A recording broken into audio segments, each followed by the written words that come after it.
Hi everyone, welcome back to TnT Talks. I am Christina, TnT, your host, and I'm bringing you 20-minute conversations to ignite motivation in your life and business as we go through the COVID-19 crisis and beyond. I'm going to continue this once we get through it all. But today we have an amazing guest with us, Melissa Goray. She is a licensed massage therapist in Redmond, Oregon, and I'm going to go ahead and give her the floor so she can tell you a little bit about herself and what she's got going on right now. Hi, Melissa. Hi. So as you said, my name is Melissa Goray, licensed massage therapist, and currently that's my practice name. I'm just practicing under my license. I do sports massage, deep tissue, we call it therapeutic work. I have a lot of non-athlete clients and just people trying to really live their lives better who massage helps. And I have an office in Redmond, Oregon, and that's really been the bulk of my business right now. I've expanded into some insurances, but as right now with the COVID impact in Oregon, massage is only allowed if it has a doctor's prescription. So currently my office is closed because I operate without prescription. Okay. And before COVID, you were doing a little bit of mobile massage too, right? Is that still something I can tell everyone about? Oh, definitely. And that's something that is busiest during the summer. I do mobile massage to hotels and vacation rentals. It's a little pricier service. It's massage to you, and it's really a great way to make that vacation extra special. Yeah, that's amazing. And you'll be continuing that after once we kind of get back to business. Oh, definitely. Yeah. All right. Great. So you are one of the few that I've interviewed so far who has a hands-on business that has ultimately kind of come to a halt with work, minus you said, prescriptions, which probably isn't very common. How common is it for someone to have a prescription for massage? It's fairly rare. I suspect it might become more common after this. I was joking about how a couple years ago there was a thing with getting a prescription for an emotional support dog so you could bring them, if your landlord doesn't like dogs. So I was joking, everyone's going to have a prescription for an emotional support massage after this. But it's honestly pretty rare. The insurances that I do work with do not require prescriptions for massage. And then, of course, just because your doctor prescribes a massage doesn't necessarily mean that your insurance will cover it. So it's fairly rare. A lot of people don't get it unless their insurance does cover it. And it's really certain conditions. And it's becoming more, I will say it is becoming more common though, as the value of massage therapy is becoming medical and not just a spa service to relax or what we call palliative therapy. Massage is becoming a respected medical practice, so more doctors are writing those prescriptions. So thankfully, we're moving forward with that, and the medical community is really embracing massage. So hopefully it will become more common. That's great. Yeah, no, I love hearing that. I know that I had a headache yesterday pretty bad, and my husband, he says, oh, you should go oh, too bad. And I was like, yeah, okay, so you're giving me a massage then, right? He didn't go for it. I tried. But so what are you doing differently now? Are you jumping online? That's what I hear. A lot of people are kind of moving online. How can you make changes to still be effective and work? Honestly, I will say I haven't been as proactive as many other people have been. And I hate to say it, I did not expect it to go on this long. So I've been kind of thinking, okay, if I just wait 3 weeks, okay, if I just wait 6 weeks. So I haven't really been taking those proactive steps, and I've really been enjoying being at home. I know that's kind of rare and hard for a lot of people to say, But as I'm also starting to really embrace other sides of myself and figuring out how to bring that into my practice. I say in a past life, years and years ago, I actually was an art major and I really liked creating and was super creative, and kind of as I moved into more of a medical style of massage, have really left that behind. So this has been a great time for me just to really do what I enjoy. And I'm figuring out ways to incorporate that into what I do and just kind of actually expand, including some illustrations, and I'm hoping to get a children's book going. So yeah. Yay! So it sounds like, so I'm understanding, massage is just kind of on hold right now until things kind of get back, but you're still doing it. You're still out there making changes and kind of bringing back to life some of that creative side, and I saw your Yeah. Instagram page. Oh, thank you. Yeah, it's been a really great time to really think about how I genuinely want to incorporate parts of myself that I felt like I left behind. And, a lot of us do that as we move into different careers, different pathways, different parts of our lives. You feel like, okay, that's on hold for now. I don't have time.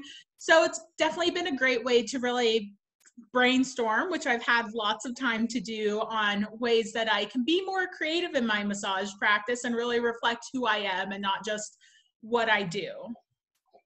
I love it. I love that because it is a little bit different than what I've been hearing.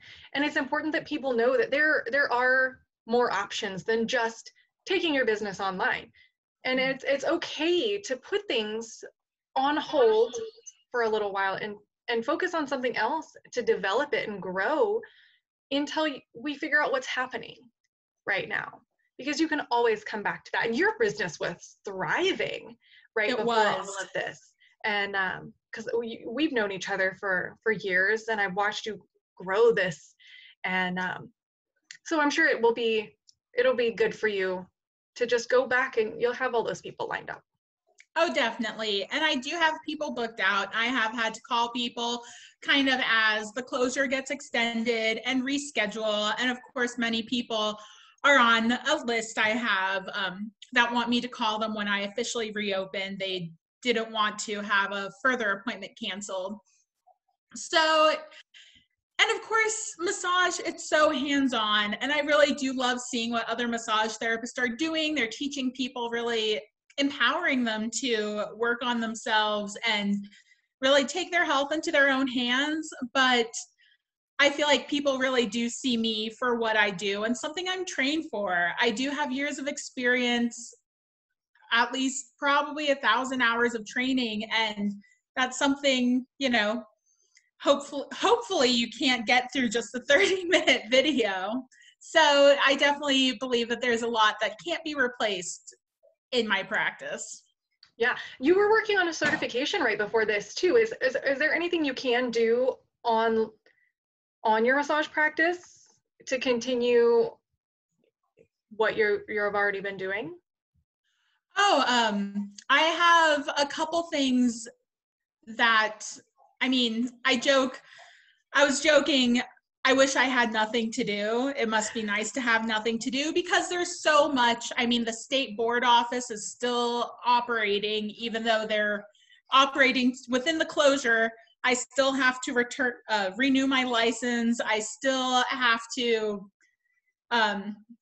pay taxes next year. I still have so much that goes on that you don't get paid for. I am currently taking some classes for my renewal that is due in a couple months. And luckily they're giving some leniency because you have to do so many in-person hours. So they have adjusted that. But there's definitely a lot going on. And it's been a little bit on the back burner, but I try to keep moving with it. So, good. Yeah. So you've made this change to back into art, and you talked about a children's book. I'm so excited to see this. What are some other positive outcomes? I mean, I see you baking bread and doing all of these other things. So tell us more. What else do you have going on? I have been doing, let's see, I should have kept a list, honestly. I think just sometimes the things that you do when you are not bored, but when you're so limited on activities to do are so interesting. um, I've been really cooking and baking and trying to get into, I've been making slow food that is not quick, easy, cheap meals. They're time intensive. I made pierogies by hand. I've made pasta by hand a couple times. We don't have a pasta roller machine.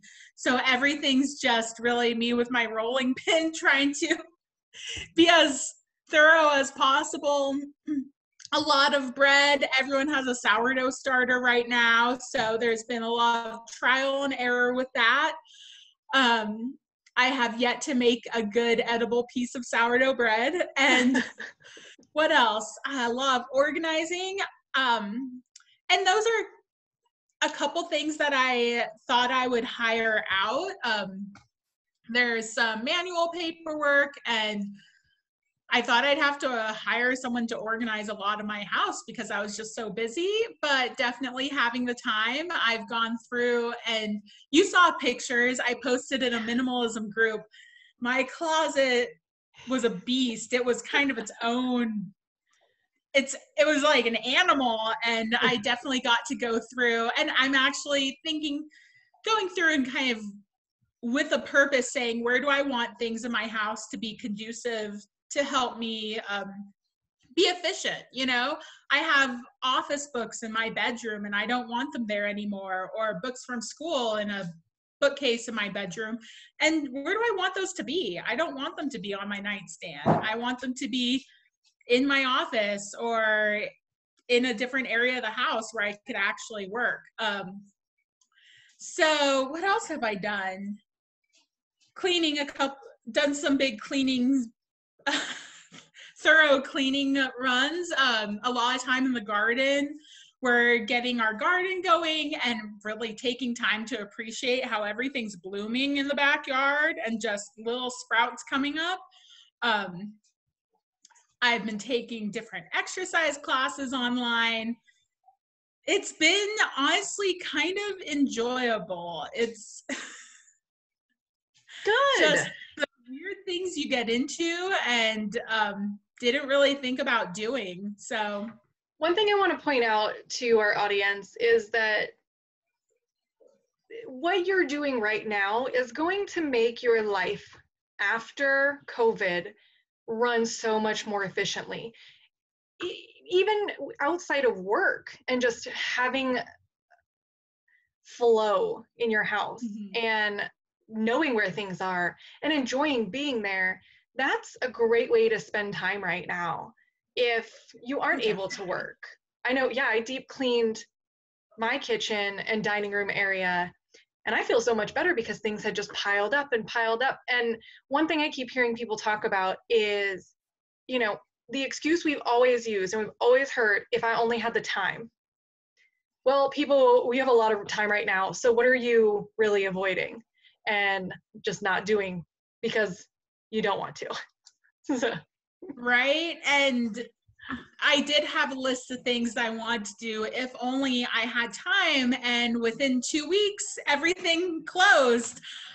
So really taking that time, and I'm hoping to make my life so much more efficient, where even if I'm not moving my entire business online, if I haven't created those courses I can charge for, I'm still making progress in other ways that when I return to some kind of normal, I'll be so happy I did this. I'm setting myself up for success and progress. Yeah, so I don't think you can say you haven't been proactive because you have a lot. I've been watching. Okay. I watch closely. So what are some other recommendations you want to share on motivation and keeping along right now? I'd say right now, motivation, really keep those goals in hand, keep them visible. Whether I finally got around to making my vision board and really having to think about where I can write them down so I can see them, because it is really easy to get unmotivated and to get tied up and stuff. And I still have to remember, I want to go on a big trip and it may not happen in August, but I still want it to happen. So don't get caught up with what's happening right now. Keep on track of those goals. The timeline may get put off, but really keep them visible. Make sure that they happen, even if it's not when you planned on it. And then my other thing that I've been telling people for staying motivated, and I know you're huge onto this, but to do the brain dump. Write down everything you need to do. Write it down. I have a day minder. I do a written one. I haven't moved on to a phone or, online calendar, but they're tangible, and then I can sit down and say, this is what I need to do.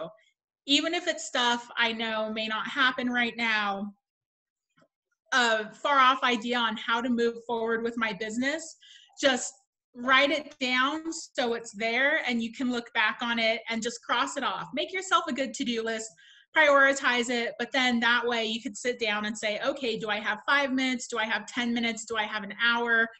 Or is it something I really need to do right now? Does it have a deadline? Figure out a way to prioritize them. And then you could sit down and make them happen. Don't forget about them. That's great advice. I love it. And I do love the brain dump. It's one of my favorite tools. I always have it with me. It's right here next to me. And gosh, thank you for sharing that. Now I want to know, what book or podcast do you recommend? I would say the book I recommend that really helped me going into self-employment is Barbara Stanny. I think she also goes by Barbara Hudson, Overcoming Under-Earning. It's one that I really cannot talk about enough. That's the one you have it, Christina. On my shelf. And that was one that was passed on to me, and it may be beginner for many women, but it's also done, it's a workbook style book, and it's something that's meant to be done every couple years or 6 months, and really to reflect and move forward. So it's a very entry-level book that people will understand, but at the same time, you could build on it to reflect your goals and your growth. So Barbara Stanny, Aww, this is what working at home's like. Oh yeah. I could keep the dogs busy, but the cats, they've got minds of their own. And she's great. She is really at the forefront of, or she is all about giving financial advice to women, and she really started doing that pretty early on. And let's see, I gotta say, podcast, I've kind of been looking for one. I'm really about true crime. I love it, and it's really nice, especially when doing those tasks around your house. Something that's, I love. I love this moment right now. Yes. I like true crime and just things that kind of get your brain going and things to listen to. I can't listen to it when I'm trying to focus. Like, I had a course I had to do for work online, and I can't, I can't really listen to something and read at the same time. But when I'm going around tidying up my house, find something that you really enjoy, whether it's comedy or factual, or true crime, and it becomes fun. Like, oh, I'm going to clean and get to listen to my podcast, Yeah, I listen to homesteading.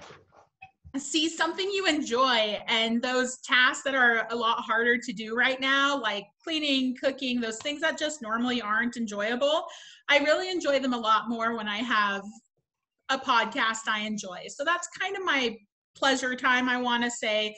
it doesn't always have to be something about development. Sometimes just really turning it into a way to make it fun. Yeah. Yeah. Great. Taking away to make it bearable. Melissa, I just adore you. I'm so glad that we got to do this today. If anybody wants to follow you or if they have more questions, where can they find you? I am on Facebook. You could find me Melissa Goray LMT, just my name and my license I practice under. You could find me on Instagram at Melissa Goray, or I have my art page kind of up that I'm posting stuff to at Miss_Melissa_art. And those are kind of the platforms I'm on right now. Awesome. I'm so excited. Oh, hey, were you able to maybe do the Father's Day gift? Oh, I believe so. Yeah. If you like kind of what I just did recently and that's a good style that you want, I can definitely do it. Perfect. I love it. Awesome. Well, I just want to say thank you again for taking time out of your schedule today. I know you are being proactive. I see what you're doing. Oh, thank you. And everyone, please be sure to subscribe and follow so that you can catch more of TnT Talks and the interesting interviews that we have coming up with local entrepreneurs and actually businesses from across the country. I just interviewed someone earlier today from Nevada. So wow. That was really fun. And I really appreciate hearing other people's talks. That's definitely one way to stay motivated, is hear from other people. Yes. Yeah, and let me know if you think of anyone else you want me to interview and pick their brain, and I'll get them on here. See you guys next time.